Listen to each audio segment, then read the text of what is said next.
Awesome. Hi. How's it going? Awesome. Cool. So I'm here to talk with you all about OpenTelemetry with Flask. How many people have heard of OpenTelemetry before? How many people have never heard of OpenTelemetry before? I'm kind of somewhere in the middle myself.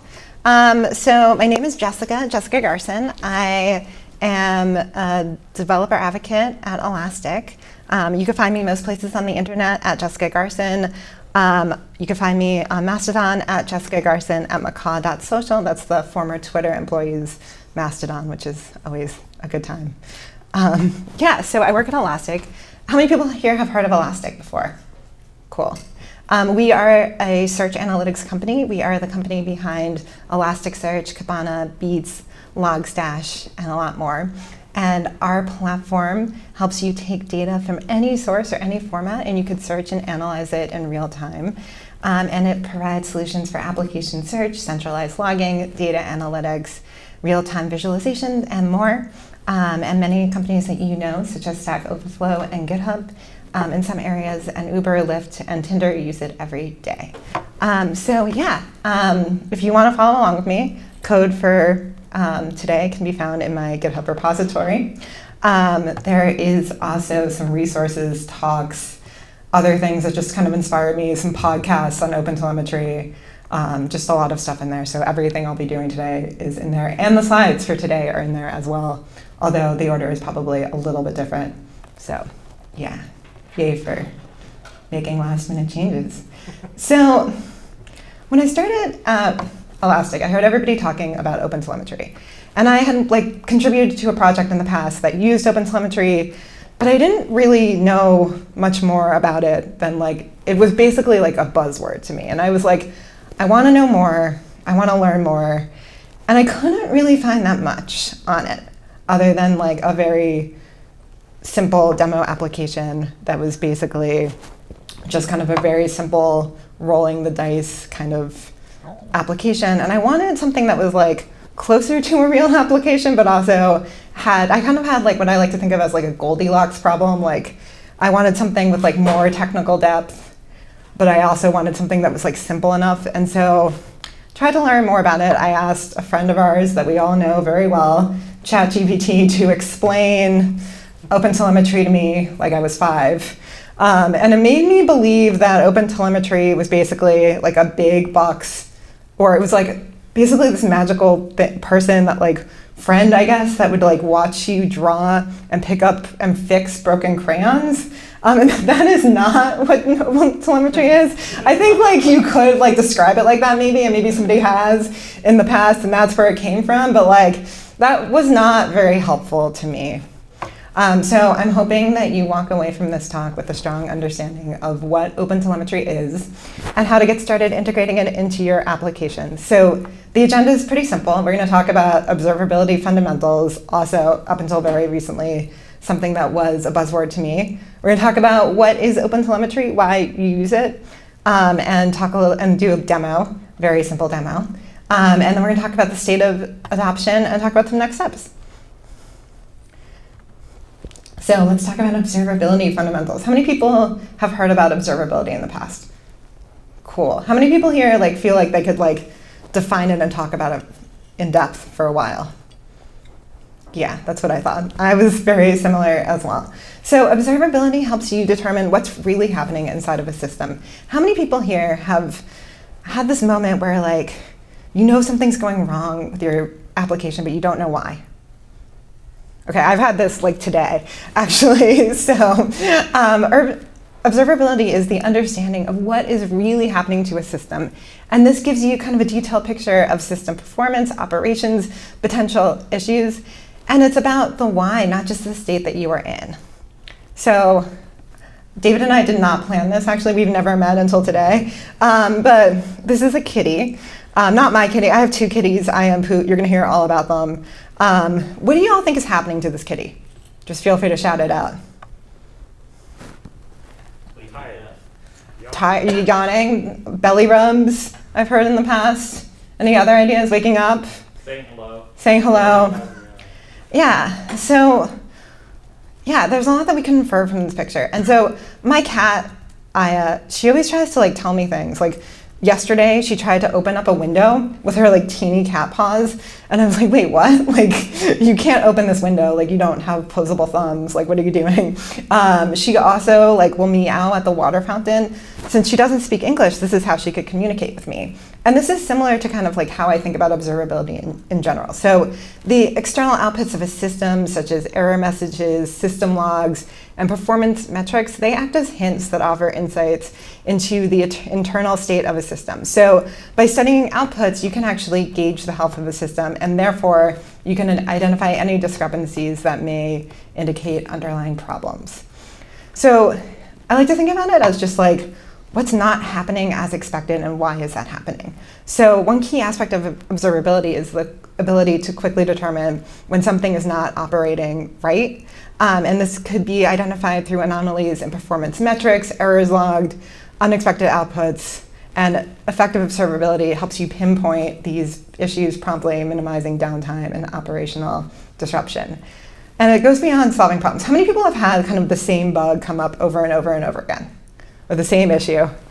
So I used to work at a company, and during our launch processes for new APIs, we would often only launch to employees only, instead of like launching it, and we would like announce it. We'd be like, oh my God, we launched the thing, and everybody was like, what, 404 error, what's happening? And so we had to add extra logging to help us determine that things were actually live based on the traffic we were seeing and things like that. So good observability is not just about detecting problems, it's also understanding who is impacted by these issues and how failures affect end users and other dependent services within the system. So knowing the impact helps prioritize fixes based on urgency and potential business impact. It also provides necessary insights to diagnose and fix issues within the system. So it guides us through the troubleshooting process and helps us kind of figure out what the source of a problem is and how to resolve it. So one term that, like, again, kind of sounded like a buzzword to me was agent, and I just kept on hearing it thrown around over and over and over again. So I figured I would define it because I'll probably throw it around. So an observability agent is a software component that collects, processes, and sends telemetry data from a system or an application to an observability platform for analysis. So we're going to be talking a lot about agents today and things like that. So how many people have heard about OpenTelemetry? Okay, cool. I already asked that. When was like the first time that you all like heard about it? Right now, cool. I don't actually believe that to be true for you. I started hearing about it around 2019 as a merger of two competing protocols, and it took part from each. It was announced as kind of to like take sort of the best of open tracing and open census, but it also, with open tracing, which is why open tracing was OT, so that's why everybody calls it OTel instead of OT, because open tracing was already a thing. And it was all about like tracing headers, and then there was also around the same time a W3C wire trace context protocol as well. That was a wire protocol. And this kind of like took the best from each of it and kind of started this new project. So OpenTelemetry is an observability framework that is open source and vendor neutral. It is designed to work with any backend system, and it provides standardized APIs, libraries, and tools to collect telemetry data such as metrics, logs, and traces. We're going to talk all about metrics, logs, and traces in a bit. But basically, it creates standardized data collection, making it easier to integrate with various tools. So there's a lot of different components of it. This is from the website. There is a lot of things that you can do to kind of make it work for your own system, and there's a lot of options. So let's talk about the why. One, for me, the biggest thing was that it was really easy to start using it, and it could scale well from small scale to large scale. And instrumenting your code is great because you don't know what you're going to find to be useful. And logs sometimes aren't enough. This is a real log of one of my applications that I was working on. And if I had to look at like what was happening here, I don't think I would be able to tell you what was actually going on. And I would just be very, very confused. I'm sure a lot of us in this room have been in that state where you come into a new project and you're like, what? I can't tell what was actually happening here. Like logs alone sometimes just are not enough.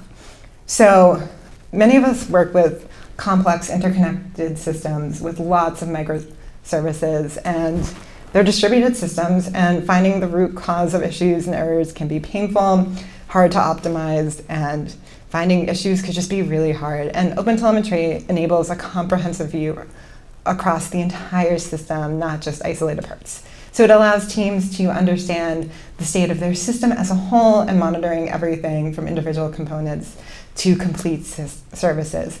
And it provides a holistic view.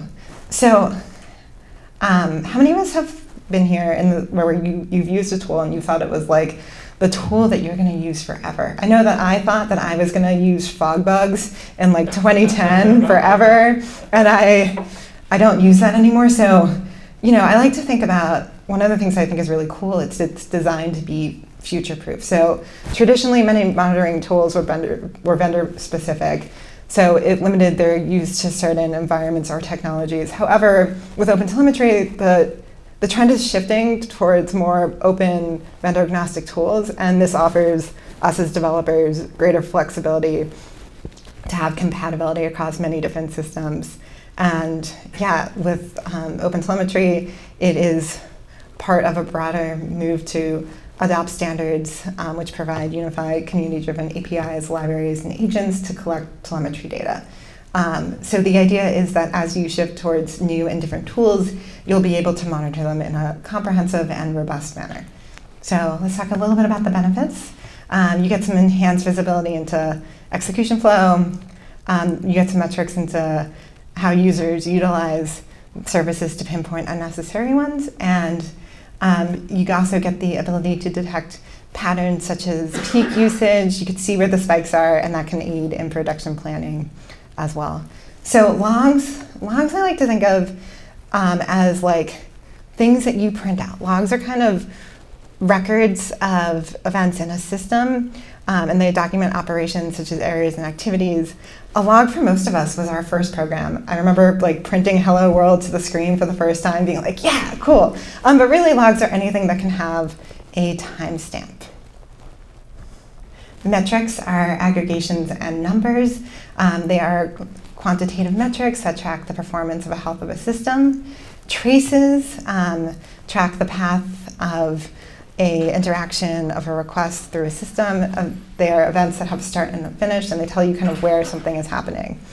And one of the things that really like tripped me up with OpenTelemetry is that there's this concept of spans within traces. And I was like, what? This is super confusing. I don't understand. So one way of thinking about it is that a trace is like a family, and a span is like a person in a family. Or another way of thinking about it is my cat, every night, she will run as fast as she can to grab her little like toy sloth. It's like a stuffed sloth that's like made for cats. She'll run and grab it, and then she will come upstairs and meow until I wake up. This happens every single day. And she kind of does the same thing. I can always hear it before it's happening. And I think of that whole operation as a trace. And when she runs to grab the sloth, that's like the root span. So a span represents a single operation within a trace, and spans can be nested to form a trace tree. Each trace contains a root span, and this typically describes the entire operation, or optionally, one or more subspans for sub-operations. And a span represents a unit of work or an operation. So spans are kind of like the building blocks of traces, and they include the following information. They include the name, the parent ID span, or the parent span ID, and it's empty for root spans. And so this took me a second to figure out until I actually got to see it. And I was like, oh, okay, cool, like a span within a trace, I get it, cool, cool, cool. And I actually had to see it like written out with the trace ID and the parent ID, and I was like, okay, got this. And the root span does not have a parent ID. So yeah, let's do a demo in Flask. If you learned how to code in like 2010 to 2015, you probably have built something that looks like this. It's the classic Flask to-do list applications. I'm seeing some heads nodding. Let me just show this really quick. Hold on. Yay for live demos. Cool. I'm just gonna, always awkward, like transitioning things.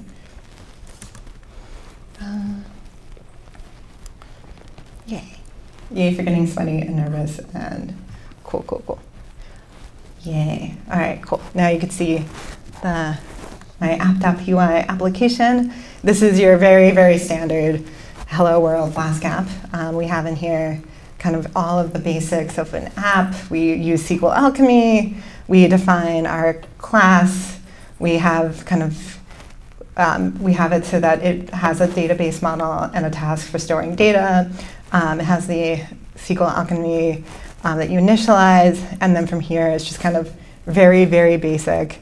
It has the inline HTML, all of that, the CSS. I'm seeing some front-end people kind of shake their head at me, but this is how I learned how to code. So before I knew that there was a better way. And then from here you have just your classic get and post methods. Very, very, very simple application. And yeah, let's run this. So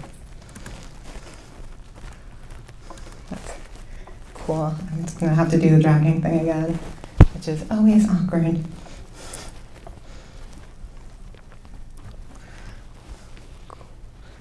Cool. So let's just run this really easily just so you can see what's going on. And then we see here that we kind of just have it running. And then, yeah, oh no, cool. Sorry. I'm actually going to stop mirroring my screen. Hold on one second.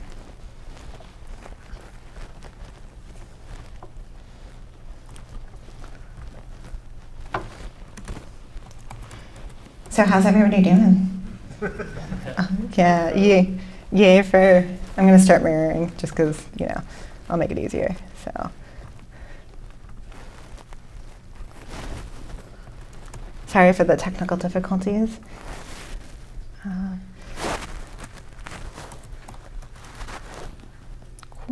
Cool. Yeah.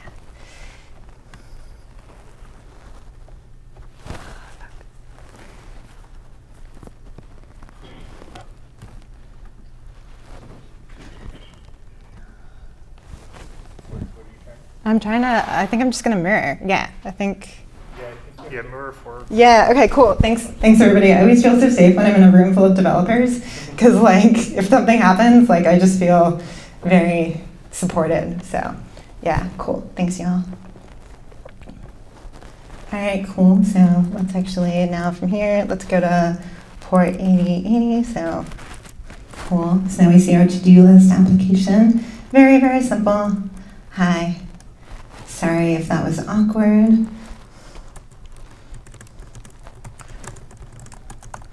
Very, very simple to-do list items, and we could delete it and all of that.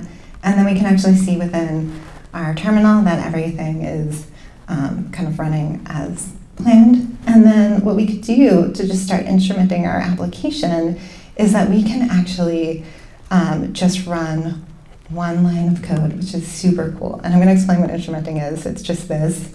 And so now, as we kind of go back in to our application, now from here, we could say, hi, a new task, cool. And then from here, we can actually see some of the telemetry data kind of getting piped in, which is super cool.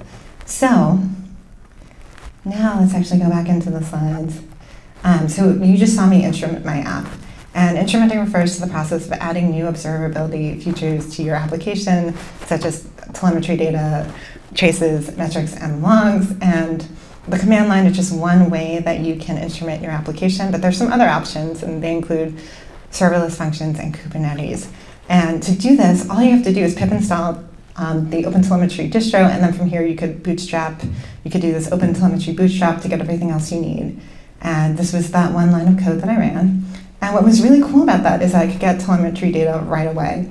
And that's something that I thought was really awesome. What it's doing under the hood is it's actually changing your Python path to hook into instrumentation, which is super cool.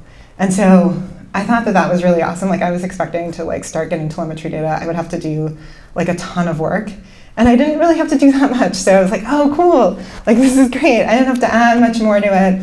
And yeah, that was really great. So you might be wondering, when might I want to actually use manual instrumentation instead of automatic instrumentation? If you are a developer and you want to configure it more robustly, you can always do that. If you're working with an older code base and you just want to get some instrumentation up and running right away, automatic instrumentation might work. Also, manual instrumentation has to be used in languages such as PHP, just because of due to some language constraints, it actually has to only be run manually and not, there's no automatic instrumentation for it. So let's talk about how we would manually instrument it. So the first thing I wanted to kind of show was logs, and this is actually not with OpenTelemetry, but I found the process of adding logging very similar to adding OpenTelemetry features. So with logging, what you do is you import in logging, you initialize the logger, and then from here, you actually can log different things. You want to know how many tasks that were fetched, or like have a new task in there. So that is something that's really easy. And so you kind of do the same thing for traces. With OpenTelemetry, you can actually import in trace. You could set up your tracer, and then from here, you have these get and post methods that are the same. And then for metrics as well, there's the OpenTelemetry that you import. You can set up some counters, and then from here, you can kind of start to add in the counters as well. So you might be wondering, like, how does Elastic fit into this? So the Elastic Stack natively supports OpenTelemetry protocol, which means that you can send trace data collected from your applications directly to the Elastic Stack.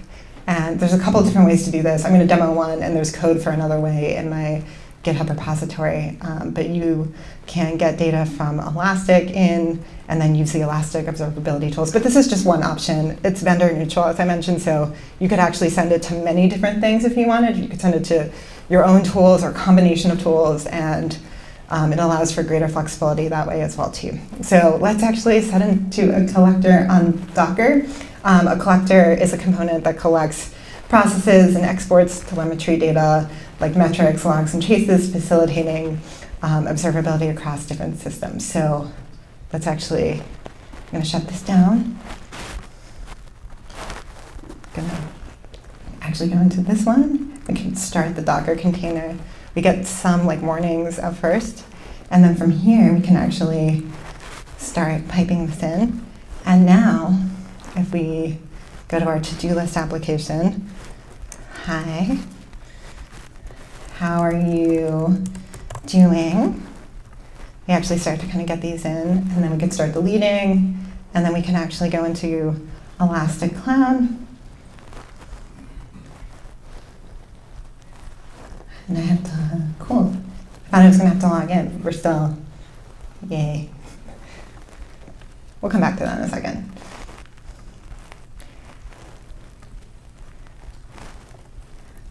Yeah, and so you would send this just by configuring a YAML file. Just like a lot of things, you know, I have a lot of YAML files in my life, and I'm sure a lot of us do, but it's really easy to start configuring it.